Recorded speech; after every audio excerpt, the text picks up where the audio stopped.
வணக்கம் பானு. திருவாரூர் மாவட்டம் முழுவதும் இந்த ஆண்டு பாத்தீங்கன்னா சுமார் 4 லட்சம் ஏக்கர் பரப்பளவில் சம்பா சாகுபடியில் விவசாயிகள் மும்முரமாக ஈடுபட்டு வந்தனர்.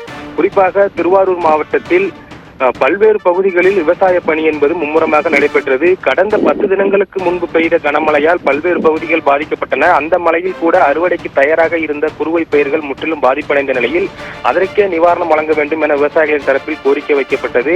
ஆனால் தற்போது கடந்த 3 நாட்களுக்கு முன்பு தென்கிழக்கு வங்கக்கடலில் உருவாகிய குறைந்த காற்றழுத்த தாழ்வு பகுதியின் காரணமாக திருவாரூர் மாவட்டத்தில் தொடர்ந்து கனமழை பெய்தது. குறிப்பாக திருவாரூர் மாவட்டம் திருத்துறைப்பூண்டி, நீடாமங்கலம், நன்னிலம், வலங்கைமான் உள்ளிட்ட பல்வேறு பகுதிகளில் கனமழை என்பது கொட்டி தீர்த்தது. மேலும் தற்போது அறுவடைக்கு தயாராக இருந்த பயிர்கள், அதேபோல் 40 முதல் 50 நாட்கள் ஆகிய பயிர்கள் முழுவதுமாக திருவாரூர் மாவட்டத்தில் பல்வேறு பகுதிகளில் சம்பா பயிர்கள் முற்றிலும் சாய்ந்தன.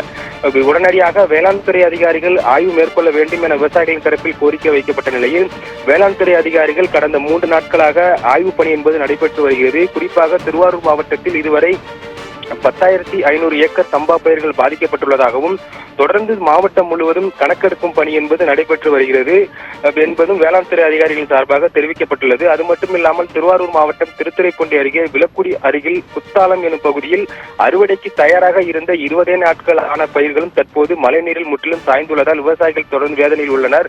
மேலும் ஏக்கருக்கு 25,000 முதல் 30,000 வரை செலவு செய்து பயிர்களை காப்பாற்றி வந்த நிலையில் தற்போது இந்த கனமழையின் காரணமாக பயிர்கள் முற்றிலும் நாசமடைந்துள்ளது எனவும், எனவே ஏக்கருக்கு 30,000 முதல் 35,000 வரை நிவாரணம் வழங்க வேண்டும் எனவும் விவசாயிகளின் தரப்பில் கோரிக்கையாக வைக்கப்பட்டுள்ளது.